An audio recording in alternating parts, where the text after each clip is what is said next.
Dear students, आप सभी का एक बार फिर से स्वागत है हमारे चैनल पे। और इस वीडियो में हम लोग डिस्कस करने वाले हैं प्लांट एनाटॉमी के बारे में।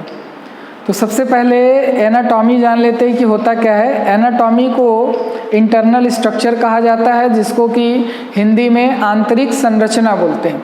अगर हमको किसी भी ऑर्गेनिज्म का इंटरनल स्ट्रक्चर देखना होगा, चाहे प्लांट हो या एनिमल हो, तो उसका हमको सेक्शन कट करना पड़ेगा, तभी जाके इंटरनल स्ट्रक्चर ऑब्जर्व हो पाएगा, दिखाई पड़ेगा।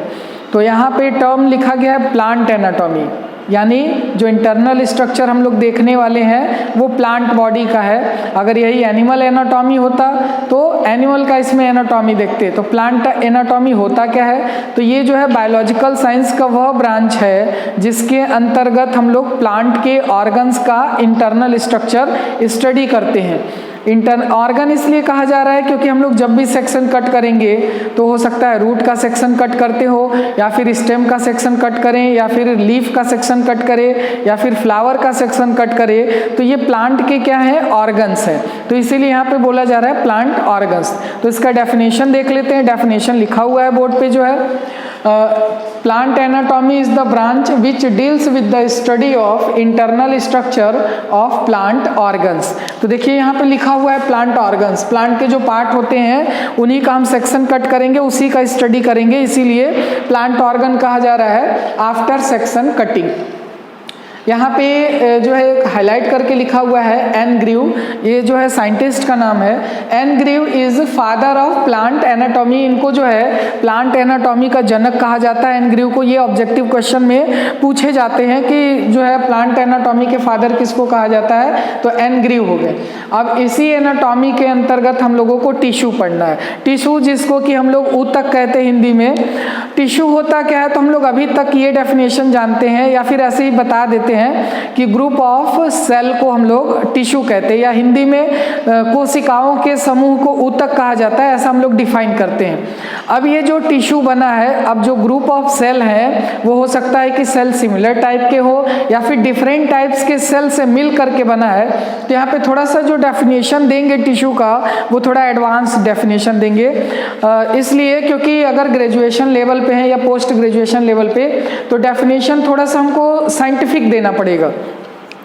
तो टिश्यू होता क्या है, ग्रुप ऑफ सिमिलर और डिसिमिलर सेल। सिमिलर का मतलब हो गया एक समान, डिसिमिलर का मतलब हो गया अलग अलग, विभिन्न प्रकार के सेल से मिलकर के बना होता है। Which perform a common function are similar in their origin and structure is called tissue. इनका जो ओरिजिन होता है और जो स्ट्रक्चर होता है ये नियर अबाउट सिमिलर होता है। तो ये ग्रुप ऑफ सेल होते हैं। हो सकता है कि जो ग्रुप ऑफ सेल इन्वॉल्व हो रहा है टिश्यू में वो सब के सब एक प्रकार के हों, सिमिलर टाइप के हो, या फिर कई प्रकार के सेल्स मिल करके जो है टिश्यू बना रहे हो, डिफरेंट टाइप्स के सेल्स मिल के बना रहे हो, तो भी उनको हम लोग टिश्यू कहते हैं। लेकिन उनका जो फंक्शन होगा वो कॉमन होगा, सेम होगा फंक्शन, और इनका जो ओरिजिन होता है और जो स्ट्रक्चर होता है वो नियर अबाउट सेम होता है। इसको हम लोग क्या कह देंगे, टिश्यू कह देंगे। ग्रुप ऑफ सेल हैं ये।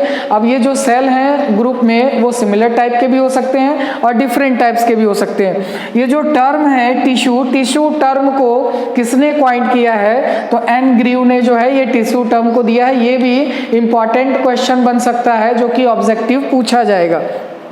अब जो ये टिश्यू हम लोग टॉपिक पढ़ रहे हैं, ये टिश्यू कितने टाइप्स के होते हैं, प्लांट में कितने टाइप्स के टिश्यू पाए जाते हैं, तो देखा गया है कि प्लांट के केस में जो टिश्यू होते हैं उनको मेनली दो भाग में, दो ग्रुप में बांटा गया है। एक जो होगा मेरिस्टेमेटिक टिश्यू और एक जो होगा परमानेंट टिश्यू।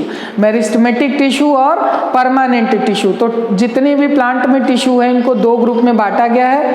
कौन कौन सा है यहाँ पे, मेरिस्टेमेटिक टिश्यू है और परमानेंट टिश्यू। नाम से ही देखिए आइडिया लग रहा है, परमानेंट, जिनमें आगे चल के कोई और चेंजेस होने वाला नहीं है। तो यहाँ पे देखिए जो ये प्लांट एनाटॉमी टॉपिक है ये बहुत ब्रॉड टॉपिक है, इसमें बहुत सारे छोटे छोटे जो है टॉपिक दिए हुए हैं। तो जो वीडियो होगा ये छोटे छोटे पार्ट में होगा, यानी टिश्यू का वीडियो आपको एक जगह मिलेगा। तो मेरिस्टेमेटिक टिश्यू और परमानेंट टिश्यू हमने इस वीडियो में थोड़ा थोड़ा डिफाइन कर दिया है, लेकिन ये बहुत ही बड़ा टॉपिक है। इसको अलग से भी वीडियो इसका मिलेगा आपको, जिसमें कि सिर्फ और सिर्फ मेरिस्टेमेटिक टिश्यू, और कॉम्पिटिटिव एग्जाम में इनसे बहुत सारे क्वेश्चन पूछे जाते हैं मेरिस्टेमेटिक टिश्यू से और परमानेंट टिश्यू से। तो यहाँ पे देखेंगे सबसे पहले मेरिस्टेमेटिक टिश्यू होता क्या है। मेरिस्टेमेटिक टिश्यू को मेरिस्टेम भी कहा जाता है। ये ग्रीक वर्ड मेरिस्टॉस से बना हुआ है, जिसका मतलब होता है डिविजिबल, यानी ये ऐसे सेल्स होते हैं जो पूरी लाइफ डिवाइड करते रहते हैं। Meristem is a group of cells which have power of continuous division, और इनका जो सेल वॉल होता है उसमें भी स्पेसिफिक जो है कुछ फीचर्स होते हैं। थिन सेल्यूलोजिक इसमें सेल वॉल पाए जाते हैं। मेरिस्टेम टर्म जो है ये दिया है सी नेगेली ने, साइंटिस्ट का नाम है, 1858 में इन्होंने इस टर्म को दिया है। तो मेरिस्टेमेटिक सेल क्या होते हैं, यानी ये ग्रुप ऑफ सेल्स होते हैं जिनके पास कैपेसिटी होता है कि ये कंटिन्यू डिवीजन करते रहते हैं, और इनका बहुत बड़ा रोल होता है जिसके कारण प्लांट में ग्रोथ और डेवलपमेंट होता है। अगर हम ग्रोथ की बात करेंगे ना, चाहे प्लांट के केस में और एनिमल के केस में, तो जो प्लांट का ग्रोथ होता है वो अनलिमिटेड होता है, ये पूरी लाइफ बढ़ते रहते हैं। लेकिन जब बात आती है एनिमल्स की, तो एनिमल्स का जो ग्रोथ होता है लिमिटेड होता है। एक पर्टिकुलर ग्रोथ होने के बाद उनका ग्रोथ जो होता है वो रुक जाता है। और इनका प्लांट में क्या होता है, ये कंटिन्यू ग्रोथ करते हैं। क्यों करते हैं? क्योंकि इनके पास ऐसे सेल पाए जा रहे हैं जो पूरी लाइफ डिवाइड करने वाले हैं, जिनको हम लोग मेरिस्टेमेटिक टिश्यू कहते हैं, और मेरिस्टेम भी इनको कहा जाता है। तो ग्रीक वर्ड से बना है मेरिस्टॉस, जिसका मतलब होता है डिविजिबल, यानी ये ऐसे सेल हैं जो डिवाइड करते रहते हैं। दूसरा है परमानेंट टिश्यू। परमानेंट टिश्यू नाम से ही पता चल रहा है कि ये एक बार बन गए तो बन गए, इसमें आगे चल के कोई चेंजेस होने वाला नहीं है। परमानेंट टिश्यू बनते कैसे हैं, तो याद रखिएगा, परमानेंट टिश्यू जो होते हैं ये मेरिस्टेमेटिक टिश्यू से ही बनते हैं, यहीं से ये डिवाइड होकर के डिफरेंशिएट होकर के आते हैं। Permanent tissue are formed due to division and differentiation in meristematic tissue. अब इनकी खास बात क्या होती है कि जो परमानेंट टिश्यू होते हैं ये लिविंग सेल्स भी हो सकते हैं या फिर डेड सेल्स भी हो सकते हैं। इनका जो वॉल होगा, सेल वॉल, वो थिन भी हो सकता है और थिक भी हो सकता है। तो एक्सपेरिमेंट में ये देखा गया है कि जो थिन सेल वॉल वाले होते हैं ये मेनली लिविंग सेल होते हैं, और जो थिक सेल वॉल वाले होते हैं वो लिविंग भी हो सकते हैं और नॉन लिविंग भी हो सकते हैं। तो ये जो है थोड़ा सा इसमें इंट्रोडक्शन टाइप का हो गया है प्लांट एनाटॉमी के बारे में और टिश्यू के बारे में, जबकि मेनली हम लोगों को ये टॉपिक पढ़ना है जो कि इंपॉर्टेंट है। तो मेरिस्टेमेटिक टिश्यू का आपको अलग वीडियो मिलेगा और परमानेंट टिश्यू का वीडियो आपको अलग मिलेगा, क्योंकि इसमें बहुत सारे टॉपिक हैं जो कि इनको बांटा गया है अलग अलग पार्ट में, उसको डिस्कस करना है। धन्यवाद।